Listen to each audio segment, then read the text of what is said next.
I'm Jessica. It's hard to believe, but May is almost over.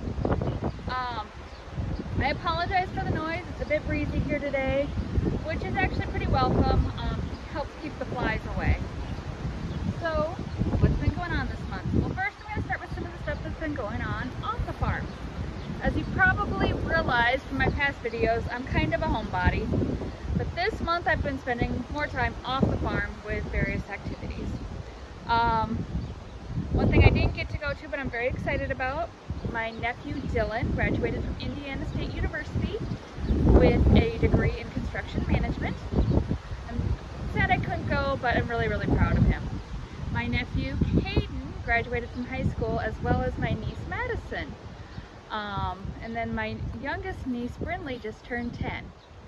So big month, busy, lots going on. I don't think I've had a weekend to myself since the beginning of the month.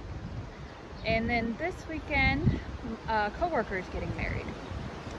So it's been really fun, but like I haven't been able to do as much crafting, that kind of stuff. Mainly just trying to keep things caught up around the farm and work, and that's about it.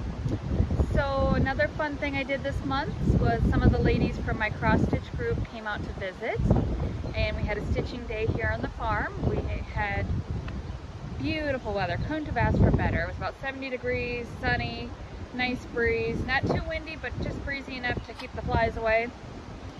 Jack, do you want to say hi? He's barking at me, so I thought I'd let him say hi to you. So that's it, what's going on off the farm. And one of the things going on the farm was Toppy this last weekend. He started acting like he wasn't feeling well. He's over here. Didn't want to eat much. He was eating, but he didn't have his usual enthusiasm for it. Usually he's waiting by the gate for me when I come out to do chores, and he would wait to get up even until I came in. Thought he might have had a bellyache. So I gave him some Maalox. That did improve his appetite. But then I saw him straining at the poop pile, and when I went to look, there was a puddle of really mucousy urine there. I didn't see any blood, any pus. It was just really thick. So I started him on a broad-spectrum antibiotic. I'm hoping he's doing better. I couldn't find a whole lot on UTIs in alpacas. The only thing I could find was about kidney stones, and they often lead to a blockage, which isn't good because usually it's hard to treat and you end up putting the animals down. So hopefully this will take care of it. He seems to be getting back to his normal self. He's very enthusiastic about his food again. And another thing that happened was one of my hens disappeared shortly after shearing. My oldest hen, Betty White, she's the only one that has a name because I've had her for so long. She's 7 years old, and I didn't see her for a good 10 days, and then one day she just reappeared. And I went out later in the afternoon and she was gone again. I'm like, I wonder if she made herself a little nest somewhere. So let me show you where I found her. So I decided to take a look, and sure enough, there she is. She's made herself a little nest. And look at all those eggs. She's 7, and she's gone broody, and she's still laying. Betty, Betty, Betty, what am I gonna do with you? So yeah, Betty became broody, and I let her keep her eggs for about a week after I found her. But then I figured I needed to break her of that because she wasn't eating much. She was staying off there by herself. I even put food by her and she wouldn't eat it. So I took the eggs away, and since then she's been back with the rest of the chickens and back to her normal self. Even though she does like to try and roost outside the coop at night, but there's a tree right outside the coop and she likes to roost. So I haven't shown you the chickens in a while. They're growing, getting very big. They don't like to leave any of their bedding in there with them. And then today I got 6 more. I got 3 Sussex speckled and 3 sapphire gems. So you've probably seen in my past videos that this fence needed a little work. So luckily I've got a nice brother-in-law who's willing to help. And he came out yesterday when I was sick and put concrete in on these posts. And now today we're straightening out and fixing the fence. Everybody ready? You all excited?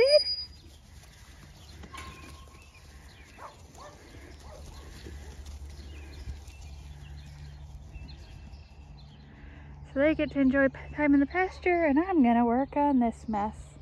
Last month's video I talked about shearing day and showed you the process of that. This month I want to talk about what I do with all the fiber.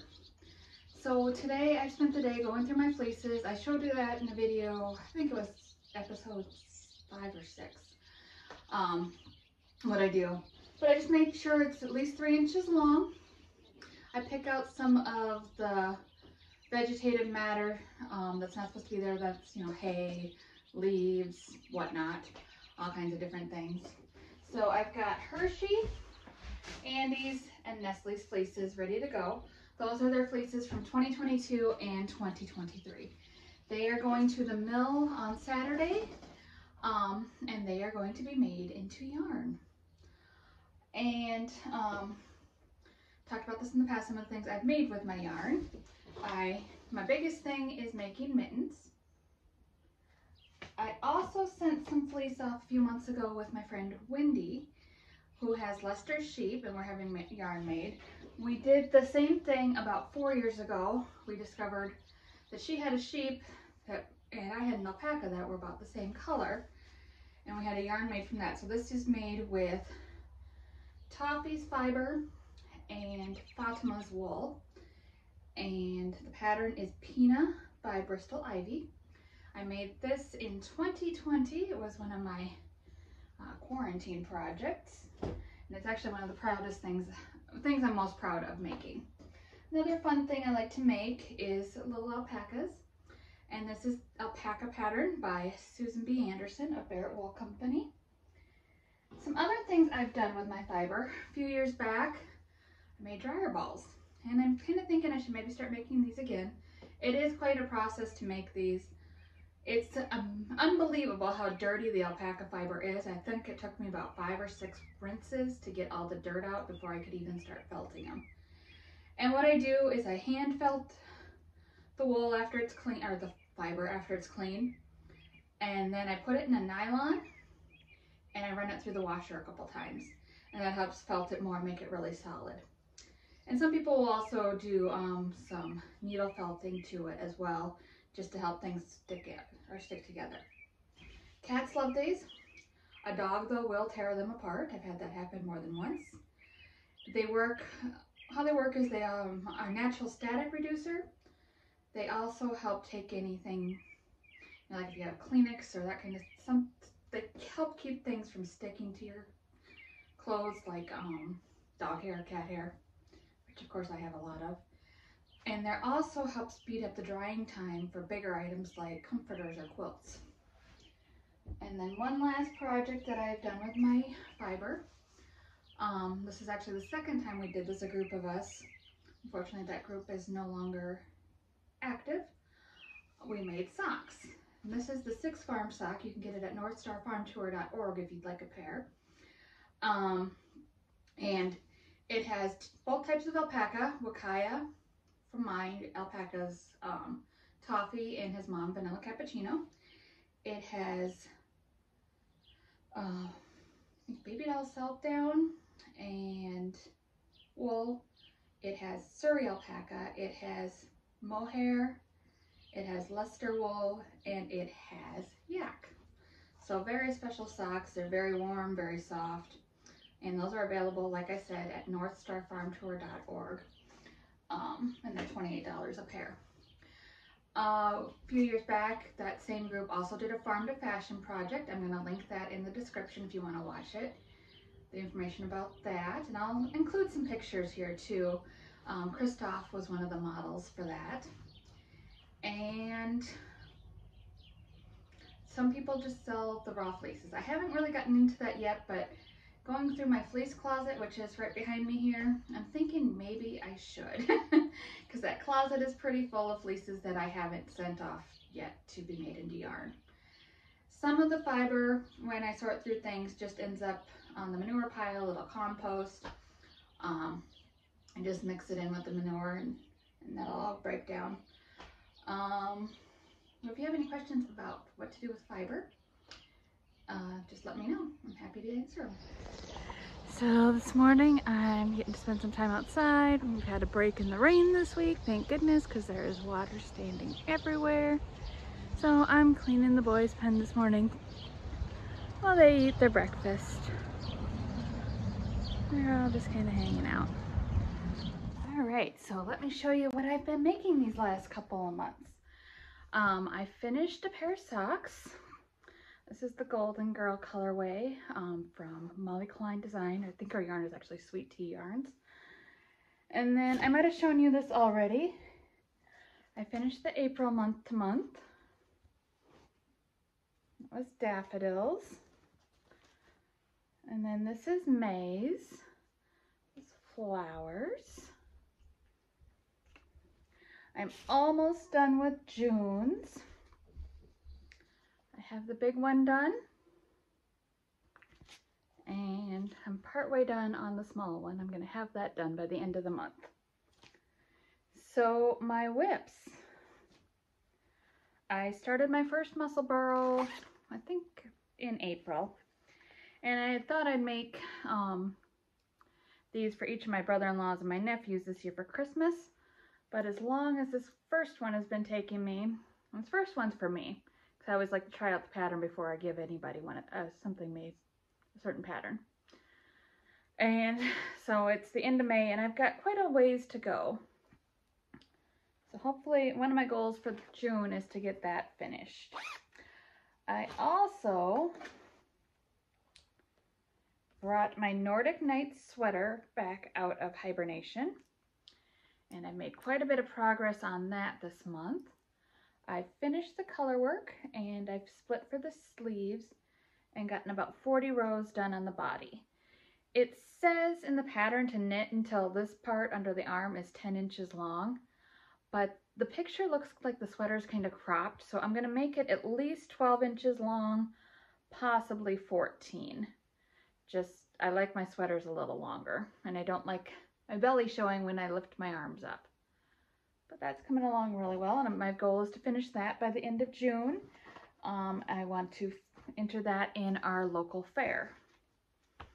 All right, so next on my list, one thing I have been doing is I've acquired a lot of stash. A couple weekends ago on my way to Shepherd's Harvest to drop off my fiber, I stopped at Northfield Yarns and I picked up some yarn there. I've got this Tough Love sock, and this is going to be made into a muscle burrow. This is from Sweet Georgia, and this color is marine. I also got the same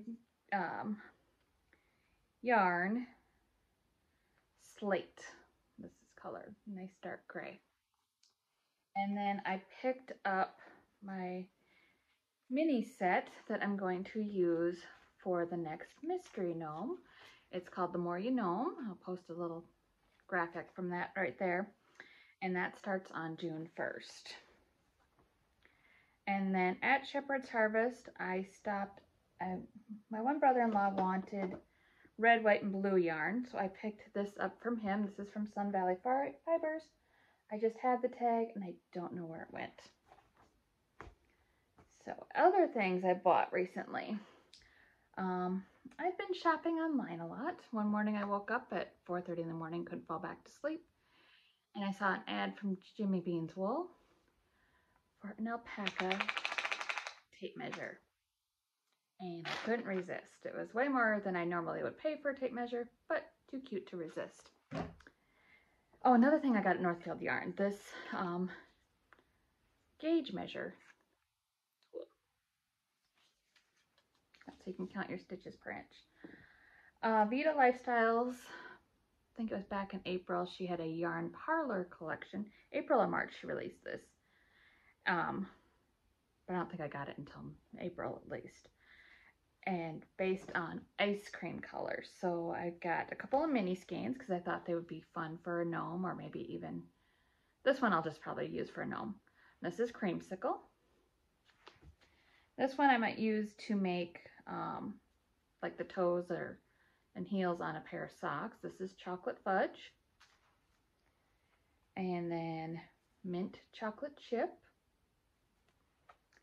And I figured my sisters would like these for either socks, or maybe I'll make some muscle burrows out of these as well one day.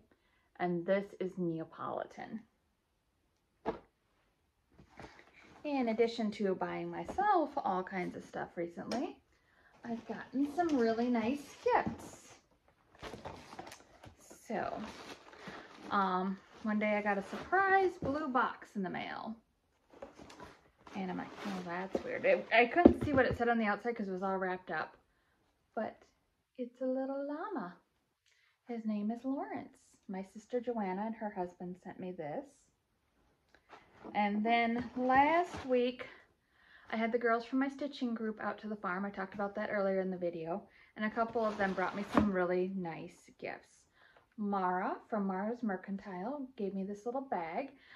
She said it's a floss bag, but of course I could use it for whatever I wanted. I think I'm going to kind of use it as like a go bag to put all my, like the tape measure, a little toolkit, extra pair of scissors, you know, somewhere to store my debit card if I don't want to bring my whole purse, and then I can just throw it in my project bag. And then my friend Nikki made me this. And I believe the pattern is one of the farmhouse Christmas patterns, and she adapted it to put alpacas and chickens and cats, and even my little Jackie is right there. And I was thinking, oh, I wonder if I have that pattern, but I actually have this one, so I'm going to try and do a winter version of this with the alpacas. And then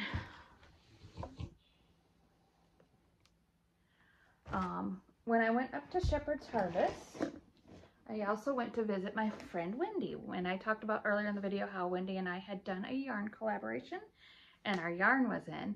And when Shepherd's Harvest started the day before Mother's Day, she called me that Thursday. She's like, well, our yarn's ready, but I can't get it tomorrow, so we're not going to have time to label it and get it all ready to sell at Shepherd's Harvest. But after a couple days, I texted her, I'm like, you know, it would have been nice to sell some yarn, but I'm not quite ready to share it yet. So the first one is Toffee and Fatima. Toffee's my alpaca and Fatima's her sheep. They're both about the same color. And the really interesting thing about this one is we did the same blend in 2019. And they've both gotten a lot grayer since then. So here's the 2022 version, and here's the 2019 version. Big difference in color. And then we did LL, who's her sheep, and Hamilton. And this is a lighter weight yarn. This one is a worsted weight. This one I think is more of a sport weight. They're all 250 yards. I haven't even posted these on my Facebook page yet because I'm not ready to sell them yet. And then the last combo we did is Juris and Kenai. And this yarn is not going to be being put up for sale. This is going to be used to make a sweater for Wendy's husband, Bill. And I've been looking for patterns. He had very specific things he wanted. He wanted a cable one. He wanted it with a zipper. He wanted certain kind of pockets. And I found the only pattern that came close to matching exactly what he wanted was only available in Japanese.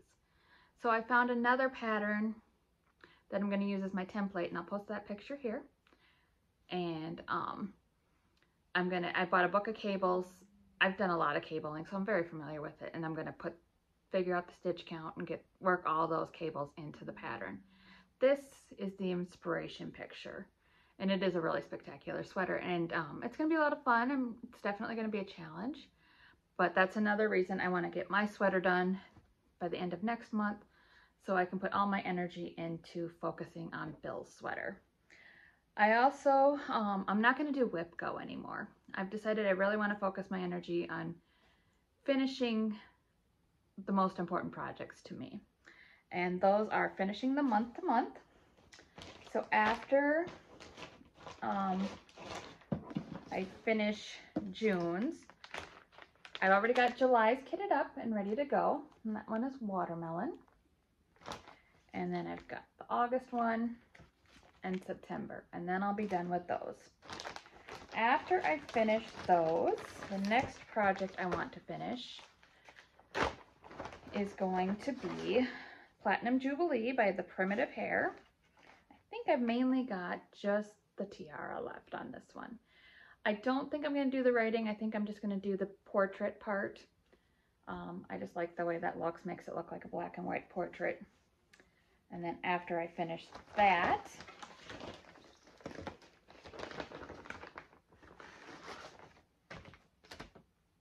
I want to finish, get this the right way, Silent Night. I'm so close to finishing this one too. And I want to get all those out of the way. That way I will have 3 of the 4 unfinished objects that I had left from 2022 done. The only other one from 2022 that won't be done is the cat one, which I don't have the right by me right now, but you've seen it plenty of times. That one was intended to be a multi-year project, and at some point I'll get back to that. But after I finish those, I want to start this. It's Welcome to the North Pole by Primrose Cottage Stitches. It's just super cute, and I'm so excited to start that. And I'd like to get this one done by Christmas. Now, I wanted to talk a little bit more about the yarn that Wendy and I had made. So one of the reasons we did this blend, the first time, like I said, was in 2019 when we did Toffee and Fatima's.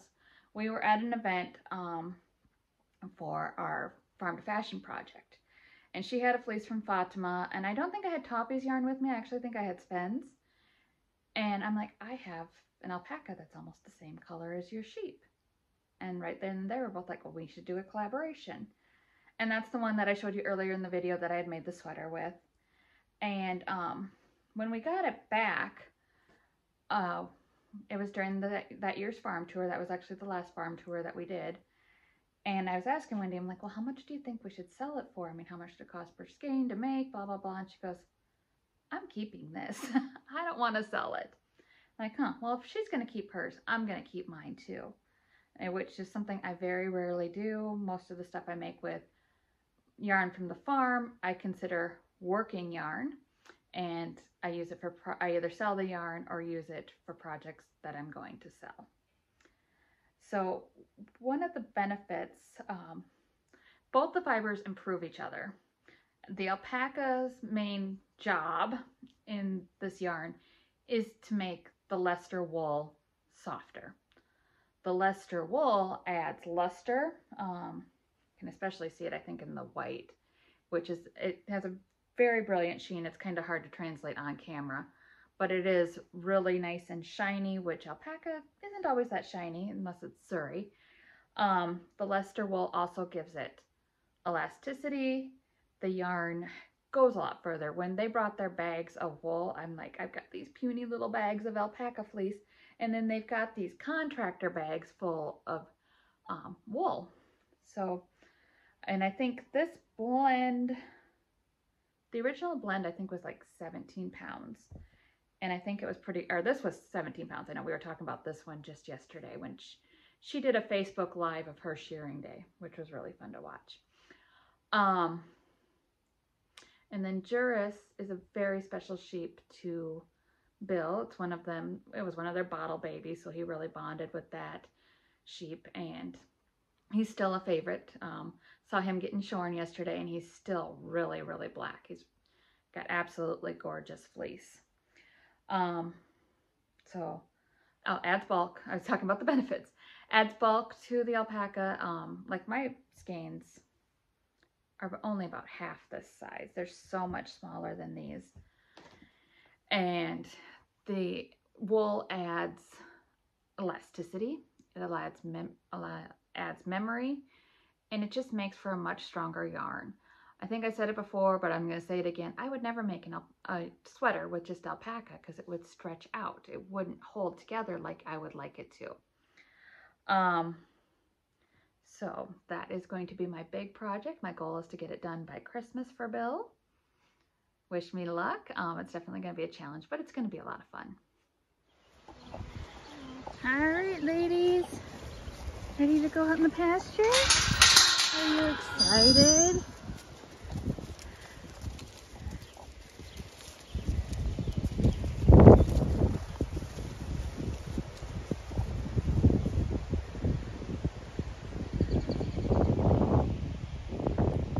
So I started pulling thistle, or digging thistle out, because it doesn't pull out very easily. And I ended up breaking my spade, so haven't gotten to the store to get a new one. But it's a beautiful day. I thought I'd let the alpacas enjoy some time in the pasture again. Thanks for watching. I'll see you next time.